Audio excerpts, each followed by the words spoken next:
Imaginez que vous êtes un soldat américain à l'apogée de la Seconde Guerre mondiale. Envoyé loin de chez vous pour combattre, vous apercevez enfin la lumière au bout du tunnel. Un congé est à l'horizon, ce qui signifie une chance d'explorer et peut-être de rencontrer une femme et de vous amuser un peu avant de retourner au combat. Vous saisirez probablement toutes les opportunités qui se présenteront, mais comme pour aller au combat, vous aurez besoin d'un peu de protection lors de vos sorties nocturnes. Vous allez avoir besoin d'un préservatif. Bonne nouvelle, l'armée américaine a inclus des préservatifs dans votre kit de survie. C'est assez généreux de leur part, étant donné que le caoutchouc était en pénurie pendant la guerre, alors vous commencez à fouiller dans votre kit de survie pour trouver votre protection prophylactique quand vous réalisez soudain que vous l'avez déjà utilisé. Votre préservatif ne protège pas seulement votre pénis lors de vos aventures nocturnes, mais aussi quelque chose de bien plus précieux aux yeux de l'armée, votre fusil. Pendant la Seconde Guerre mondiale, de nombreux soldats américains ont trouvé pour les préservatifs de leur kit de survie une utilisation bien différente de celle prévue initialement. Plutôt que de se protéger de maladies sexuellement transmissibles, ils enveloppaient leurs préservatifs autour des canons de leurs fusils. Pourquoi? La composition en caoutchouc du préservatif le rend aussi efficace pour empêcher certaines choses d'entrer que pour en empêcher d'autres de sortir.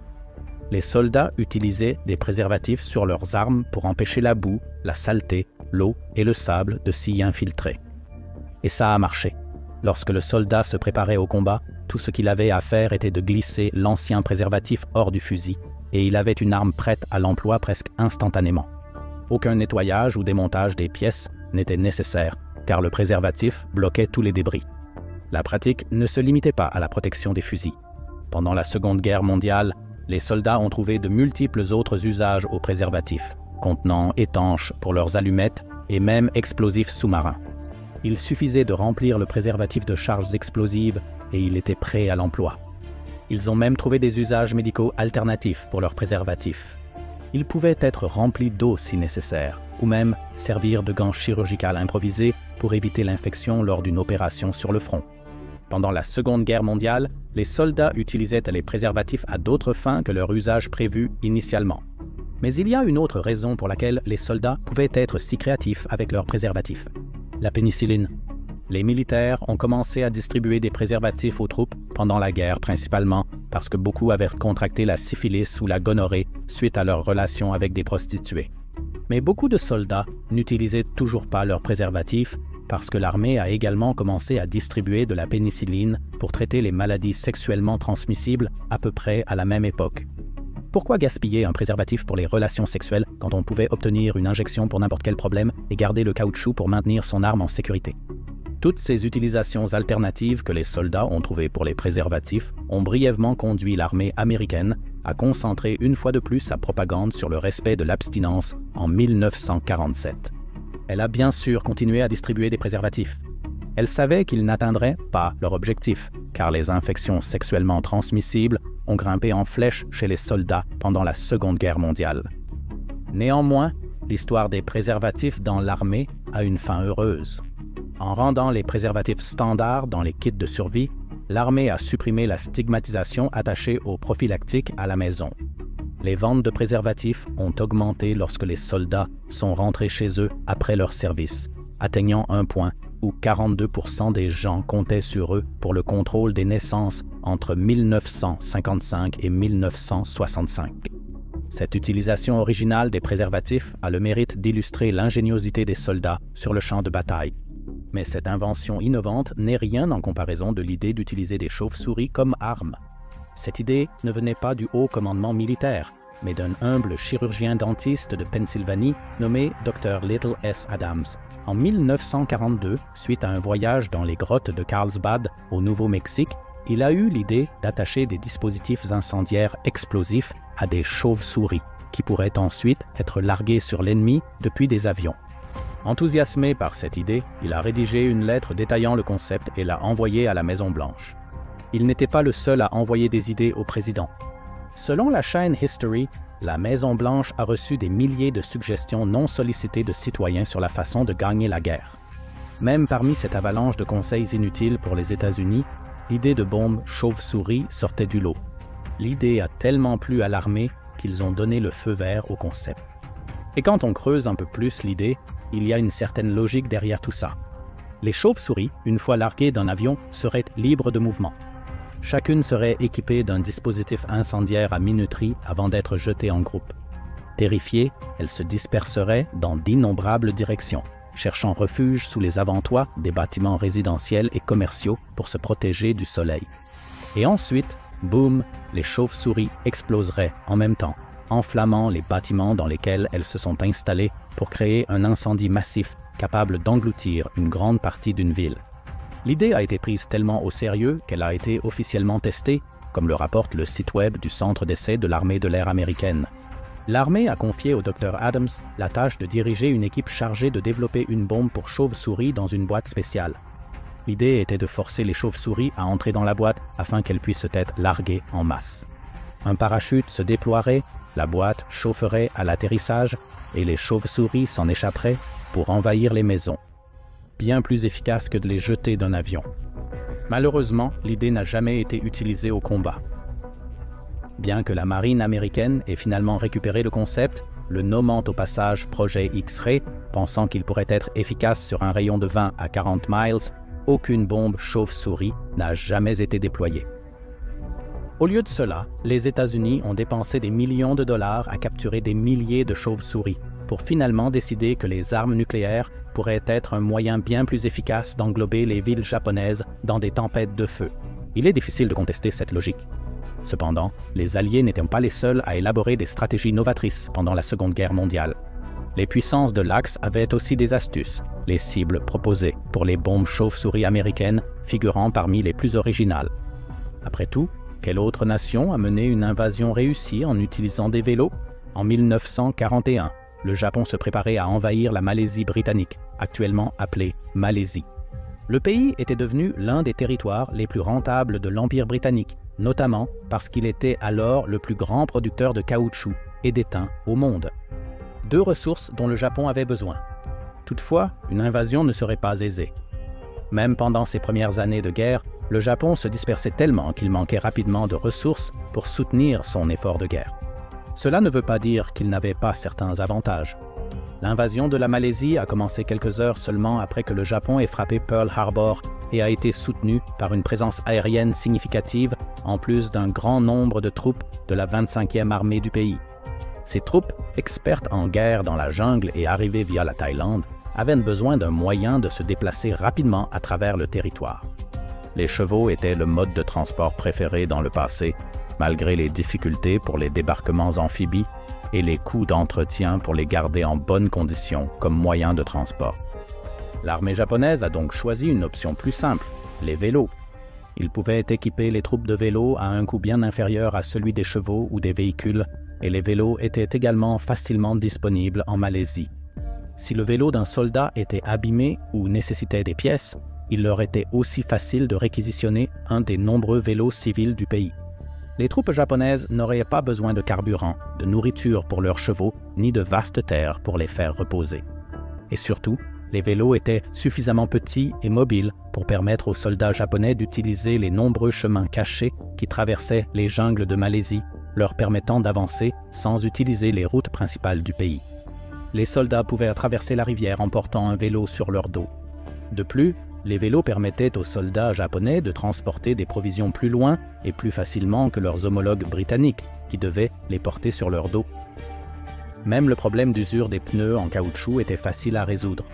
Les soldats roulaient avec leurs vélos sur les jantes en attendant de pouvoir obtenir des remplacements. Rouler sur les jantes n'était finalement pas si grave. Le bruit de grincement que produisaient les vélos en approche ressemblait soi-disant à celui d'un tank, ce qui faisait parfois fuir les troupes alliées face à ce qu'elles pensaient être l'approche de lourdes machines vers leur position. Cela montre simplement que même une technologie plus ancienne peut être utile dans une guerre moderne. Parmi tous les tanks et avions, le Japon avait réussi à utiliser une forme de transport qui existait depuis 1817 pour prendre la Malaisie britannique. Malgré leur défaite face aux Alliés, le succès du Japon en Malaisie a pavé la voie à la fin de la domination coloniale britannique dans la région Indo-Pacifique. Le Japon n'était pas le seul pays de l'Axe à avoir eu des stratégies et des idées étranges pour vaincre ses ennemis. Les nazis avaient plus d'une idée folle en tête, et bien que l'utilisation de vélos en Malaisie britannique se soit avérée être un coup de maître, étant donné le mauvais équipement des troupes alliées pour défendre le pays, la prochaine technique s'avérerait beaucoup moins réussie. Les Wunderwaffen. Ces armes merveilleuses étaient censées être des armes avancées qui terrifieraient les Alliés, bien que la réalité ait été bien différente. La majorité d'entre elles correspondaient à des rêves impossibles et irréalistes. Ce qui nous amène au Wind Cannon. Le concept avait une certaine logique. Le canon à vent nazi serait une énorme arme anti-aérienne qui tirerait une rafale d'air plutôt qu'un projectile. Cette explosion, composée d'hydrogène et d'azote, serait si puissante que tout engin allié pris dans le vent serait abattu en vol. Les nazis n'auraient pas à utiliser de précieuses ressources pour construire des obus ou des munitions, car ils pourraient disperser les bombardements alliés comme un bambin soufflant des touffes d'un pissenlit. C'était un canon massif, et les premiers essais se sont révélés prometteurs. Les tests expérimentaux menés à Hillersleben ont montré que le Wind Cannon était suffisant pour casser une planche d'1 pouce à une distance d'environ 650 pieds. L'arme pouvait réellement faire des dégâts, mais il y avait un problème.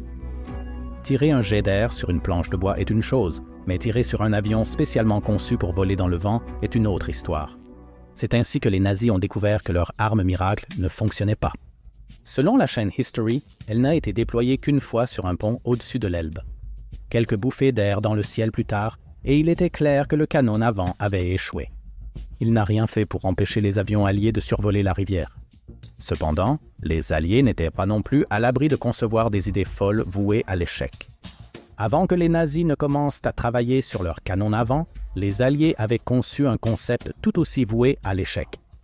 L'utilisation de l'équivalent d'une gigantesque éolienne propulsée par fusée pour attaquer les positions allemandes. Surnommé le Panzerndrum, un terme absurde inventé par un dramaturge britannique au XVIIIe siècle, l'arme pourrait être considérée comme un ancêtre précoce des véhicules aériens sans pilote que nous voyons aujourd'hui. Du moins, il pourrait l'être en termes d'absence de pilote, car le Panzerndrum était essentiellement une énorme roue, pas trop différente en apparence d'une bobine de coton, qui contenait un tambour au centre rempli d'explosifs. Les roues de chaque côté du tambour étaient équipées de fusées, l'intention étant assez simple. Dirigez le Panzerndrum en direction d'une cible, allumez les fusées et regardez-le foncer vers la cible pour qu'il explose en l'atteignant. Les Alliés ont beaucoup investi dans sa conception, car il a été créé à l'origine pour les aider lors des débarquements du jour J. Il pouvait se déplacer à environ 60 miles par heure grâce à ses 70 fusées et il avait assez de puissance pour percer un mur de béton de 10 pieds. De plus, il a été conçu amphibie. Tout cela était nécessaire si le Panzerndrum devait remplir sa mission de briser le célèbre mur de l'Atlantique des nazis. L'idée était que la roue propulsée par des fusées créerait des trous dans le mur à travers lesquels les Alliés pourraient ensuite conduire des chars. Il y avait juste un problème. Le Panzerndrum était presque impossible à contrôler. Aussi choquant que cela puisse paraître, attacher 70 fusées à une roue et espérer qu'elles partent dans la bonne direction n'était pas la meilleure idée. Les Britanniques en ont fait les frais en 1943 lors d'un essai malheureux de l'appareil sur la plage de Devon. Initialement, tout se passait bien. Le Panzerndrum a prouvé ses capacités amphibies en se déployant avec succès depuis un navire de débarquement pour atteindre la plage. Et c'est là que tout a mal tourné. Plusieurs de ces fusées ont commencé à défaillir, déviant la roue de sa trajectoire initiale. Malgré l'ajout de câbles en acier pour renforcer la roue et d'autres ajustements, aucune solution n'a été efficace. Malgré les fréquentes ruptures de câbles et les échecs de fusées, les Alliés ont persisté dans le développement du Panzerndrum. En 1944, les Britanniques, convaincus d'avoir résolu tous les problèmes, ont invité des officiers de marine de haut rang, des scientifiques et des hauts gradés militaires à un test spécial en janvier. Comme lors des tests antérieurs, au début tout s'est bien passé. Le Panzerndrum est sorti de l'eau et a commencé à se diriger vers la côte. Ensuite, un serre-joint et 2 fusées de l'appareil ont cassé. Le Panzerndrum s'est tourné et a foncé vers Louis Clementaschi, photographe de la Marine royale. Il n'a pas vu le danger au début, car filmer à travers son objectif télescopique lui donnait l'impression que la roue était plus éloignée qu'elle ne l'était vraiment. Ce n'est que lorsqu'il a levé les yeux qu'il a vu l'énorme roue propulsée par une fusée de 10 pieds pratiquement sur lui. Heureusement, Clementaschi a pu s'écarter, tout comme les différents généraux et scientifiques rassemblés pour le test. Quant au Panjandrum, il a tangué jusqu'à finalement s'écraser sur un banc de sable, où ses fusées restantes ont été libérées par des explosions violentes qui les ont fait dévier dans toutes les directions sur la plage. Le Panjandrum était un échec. L'armée fantôme. Le 20 janvier 1944, les États-Unis ont activé la 23e troupe spéciale du quartier général, autrement connue sous le nom de l'armée fantôme. Leur travail consistait à utiliser tous les subterfuges hollywoodiens de l'époque pour tromper l'ennemi en lui faisant croire qu'ils étaient une force bien plus grande qu'en réalité. Selon le Musée national de la Seconde Guerre mondiale, l'armée fantôme comptait 82 officiers et 1023 soldats, tous commandés par le colonel Harry L. Reeder. Ces 1000 soldats étaient capables de simuler 2 divisions entières sur le champ de bataille. Comment? Le processus de sélection minutieux pour le groupe explique en partie cela. Les États-Unis ont soigneusement sélectionné les meilleurs artistes et ingénieurs à leur disposition, ce qui incluait le créateur de mode Bill Blass et le photographe Art Kane. Ensemble, cette équipe ingénieuse a développé des chars et des avions gonflables, créé de faux trafics radio et même réalisé des effets sonores qui donnaient l'impression qu'une force intimidante de 30 000 hommes approchait de l'ennemi. Et ça a marché.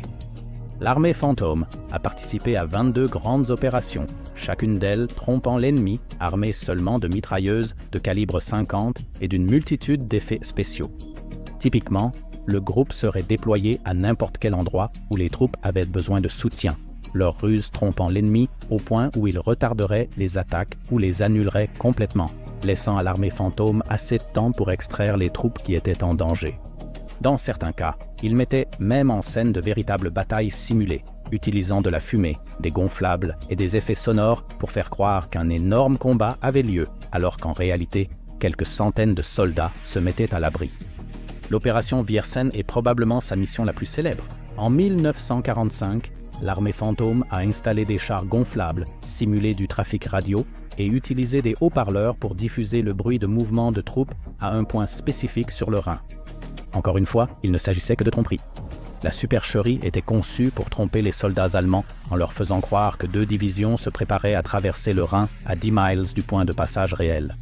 Les Allemands ont détourné leurs forces pour affronter l'armée inexistante, ouvrant la voie aux divisions réelles dont les Alliés avaient besoin pour traverser et passer par le Rhin relativement indemnes. Jusqu'à très récemment, les exploits de l'armée fantôme étaient inconnus, car chacun de ses membres avait été tenu au secret, mais maintenant ils reçoivent la reconnaissance qu'ils méritent. En mars 2024, la British Broadcasting Corporation a rapporté que les membres du groupe, qu'elle affirme être responsables de la sauvegarde de dizaines de milliers de vies alliées, recevraient collectivement la médaille d'or du Congrès lors d'une cérémonie spéciale. La plus haute distinction que le Congrès puisse décerner a été accordée aux quelques membres du groupe qui sont encore en vie, y compris Seymour Nussenbaum, Bernard Bluestein et John Christman. S'adressant aux journalistes après l'événement, Bluestein n'avait pas grand-chose à dire sur son travail pendant la guerre, notant simplement que notre mission était de tromper l'ennemi, de faire un grand spectacle, avant d'expliquer qu'il n'aime pas se vanter de ce qu'il a accompli pendant la Seconde Guerre mondiale. Les États-Unis n'étaient pas le seul membre des Alliés à user de tromperie et supercherie pendant la Seconde Guerre mondiale. Les Britanniques étaient eux aussi doués pour duper les forces de l'Axe, bien qu'ils aient eu une méthode un peu plus troublante. Cela nous amène à l'opération Mincemeat. Le titre peu appétissant de cette opération n'est rien comparé aux détails réels. En 1943, les Alliés se préparaient à envahir la Sicile. Le problème était qu'ils ne voulaient pas que les puissances de l'Axe sachent que l'invasion arrivait, les empêchant ainsi de fortifier l'île contre la force d'invasion. Après tout, la Sicile était un emplacement stratégique très important. Sa sécurisation impliquerait aussi le contrôle des voies maritimes méditerranéennes.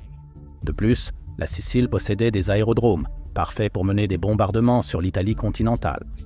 Les puissances de l'Axe le savaient, tout comme les Alliés, marquant la Sicile comme une cible évidente à la suite du succès des Alliés en Tunisie. L'objectif était donc simple, convaincre l'ennemi que les Alliés ne s'intéressaient absolument pas à la Sicile, mais qu'ils se préparaient plutôt à attaquer la Grèce, en plus de lancer des attaques de diversion sur la Corse et la Sardaigne. Tout cela était bien sûr absurde. C'est pourquoi les Britanniques ont dû trouver une nouvelle façon de convaincre les forces de l'Axe que c'était le plan réel. Un sans-abri mort était la clé de l'opération.